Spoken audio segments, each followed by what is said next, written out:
नमस्कार, मैं हूं संजय शर्मा। आप देख रहे हैं 4PM न्यूज़ नेटवर्क। सीबीआई और ईडी का खेल जारी है पूरे देश भर में।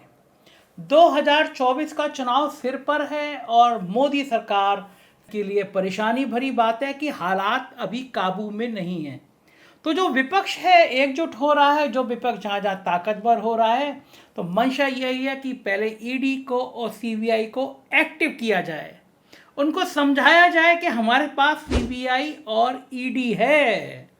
आज का पूरा दिन सीबीआई को लेकर चर्चा का विषय बना रहा। केंद्र की मौजूदा सरकार की कार्यप्रणाली को मद्देनजर रखते हुए उस पर यह आरोप लगाना स्वाभाविक है। सरकार केंद्रीय एजेंसियों, चाहे सीबीआई हो, ईडी हो, इनकम टैक्स हो, को पिंजराबंद तोता, जैसे 2012 में सुप्रीम कोर्ट ने कहा था कि ये तो तोता है, तो उसकी तरह इस्तेमाल कर रही है। दरअसल माहौल ही ऐसा बन गया है। मामला भले ही किसी पार्टी के नेता के खिलाफ दर्ज हो, लेकिन कार्रवाई सिर्फ विपक्षी नेताओं के खिलाफ दर्ज मामलों पर ही होगी। आज कोई जांच एजेंसी मध्य प्रदेश के व्यापम घोटाले का मामला नहीं खोलती। शुभेंदु अधिकारी के खिलाफ दर्ज नारदा शारदा मामले की अब कोई चर्चा तक नहीं होती, क्योंकि वो बीजेपी की वॉशिंग मशीन में धुल गए हैं।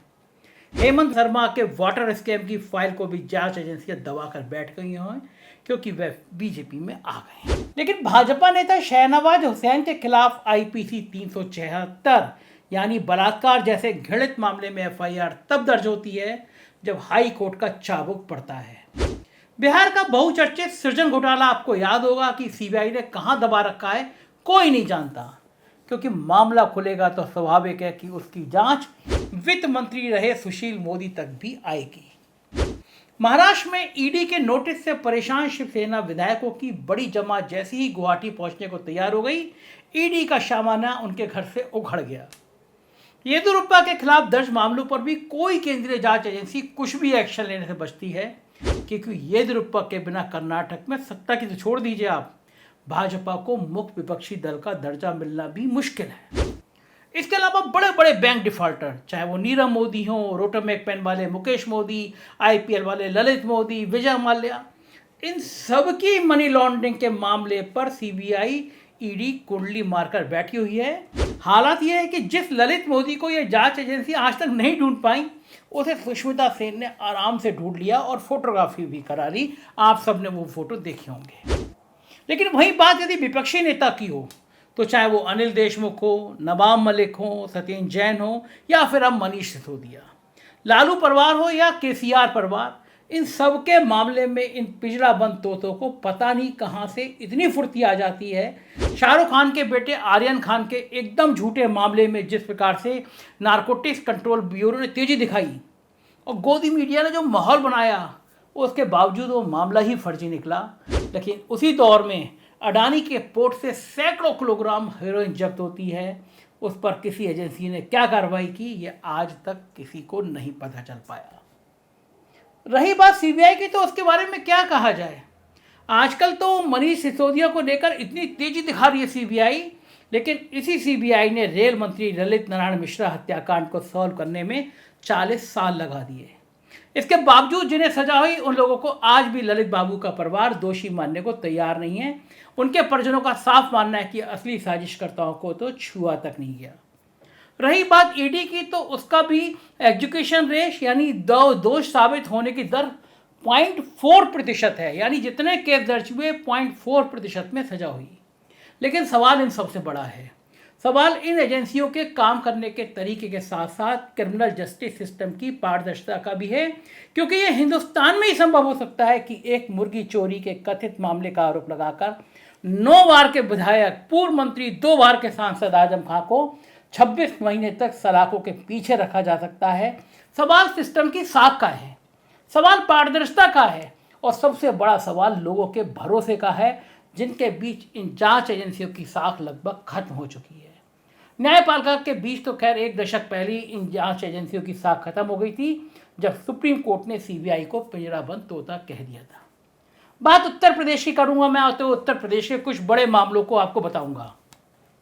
उत्तर प्रदेश में एक पीएफ घोटाला हुआ था, प्रोविडेंट फंड घोटाला हुआ था, विद्युत मंत्रालय, ऊर्जा शक्ति मंत्रालय में घोटाला हुआ था। और हुआ था कि कर्मचारियों का पेंशन का पैसा दीवान ग्रुप में डीएचएफएल में शिफ्ट कर दिया गया था। हजारों करोड़ का घोटाला बताया गया था। जैसे ही घोटाले की परत खुली तो पता चला कि इसमें से 90% पैसा तो भारतीय जनता पार्टी की सरकार बनने के बाद शिफ्ट हुआ। जो दोषी अफसर थे वो क्लीन चिट पाते रहे और एक मामूली सा MD power corporation AP Mishra को जेल भेज दिया गया। सीबीआई ने जांच करी, हल्ला गुल्ला मचा, बहुत हल्ला गुल्ला मचा। सीबीआई ने कहा कि ये 3 बड़े आईएएस अफसर हैं, हमें हजूर इनके खिलाफ जांच करनी है, लेकिन जांच की अनुमति नहीं मिली।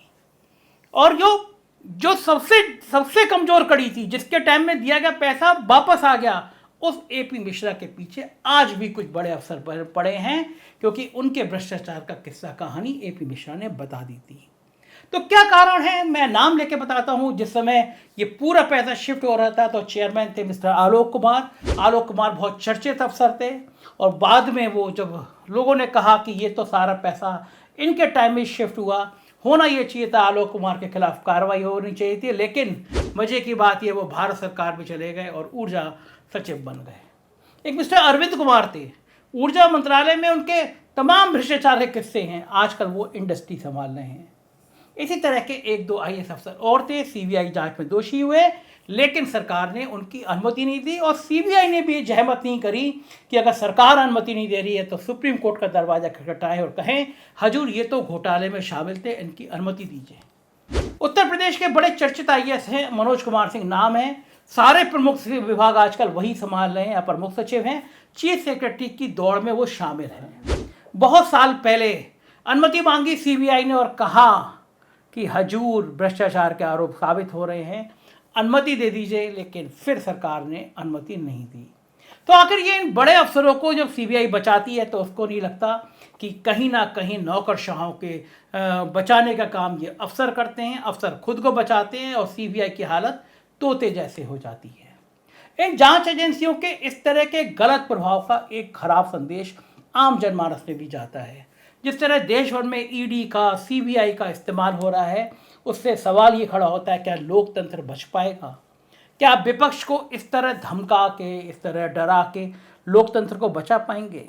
मनीष सिसोदिया को उस दिन सीबीआई धरने पहुंची, उनके गाड़ी दफ्तर की तलाशी करने पहुंची, जिस दिन न्यूयॉर्क टाइम्स में मनीष सिसोदिया की तारीफ में लेख छपा था। दिल्ली का केजरीवाल का स्कूल मॉडल पूरी दुनिया में लोकप्रिय हो रहा है, देश भर में लोकप्रिय हो रहा है। अमेरिका का New York times full page story कर रहा है। होना ये चाहिए था कि आज भारत सरकार को, दिल्ली सरकार को इस बात का साधुवाद देना चाहिए कि न्यूयॉर्क टाइम्स जैसा दुनिया का प्रतिष्ठित अखबार एक राज्य के स्कूल सिस्टम की तारीफ कर रहा है, मगर तारीफ करने की जगह केंद्र सरकार के इशारे पर सीबीआई वहां पहुंच जाती है। सीबीआई और ईडी का इस्तेमाल हम महाराष्ट्र में देख रहे हैं, बंगाल में देख रहे हैं। ये अच्छी बात है, अगर कोई नेता भ्रष्टाचार कर रहा है तो आप उसको पकड़िए, गिरफ्तार करिए। लेकिन जैसे ही वो नेता भारतीय जनता पार्टी में आ जाता है तो उसके सारे दाग कैसे खत्म हो जाते हैं, ये आज तक किसी को समझ नहीं आया। तो जाहिर है कि अगर इस तरह केंद्रीय जांच एजेंसियों का दुरुपयोग किया जाएगा तो जनमानस में, पॉलिटिकल सिस्टम में एक कहीं ना कहीं गुस्सा पैदा होगा। और सवाल यह भी है कि आखिर क्यों डर रही है सरकार, किसके लिए डर रही है सरकार? क्या 2024 में कुछ खतरे दिख रहे हैं? क्यों परेशान है गुजरात लॉबी? क्या कारण है गुजरात लॉबी के परेशान होने का? और क्या दिल्ली की धमक अब खत्म हो रही है? उत्तर प्रदेश में कुछ दिनों पहले एक फरमान जारी हुआ कि जो कोयला है वो विदेशी आयातित कोयले को मंजूरी, मतलब इनडायरेक्ट वे से अडानी की एंट्री। और कल पता चला कि अडानी की एंट्री रोक दी गई है, कह दिया गया है अब हम विदेशों से आयातित कोयला नहीं खरीदेंगे। तो क्या खेल चल रहा है सीबीआई, ईडी, कोयला खरीद, इन सब घोटालों का? ये देश कभी ना कभी तो जरूर जानेगा और सच सामने आएगा कि लोकतंत्र की हत्या करने में कौन कौन लोग शामिल थे। हम आपको ऐसे तमाम घोटाले बताते रहेंगे। देखते रहिए 4PM न्यूज़ नेटवर्क। यही चैनल है जो सच बोलेगा और डंके की चोट पे बोलेगा। Thank you.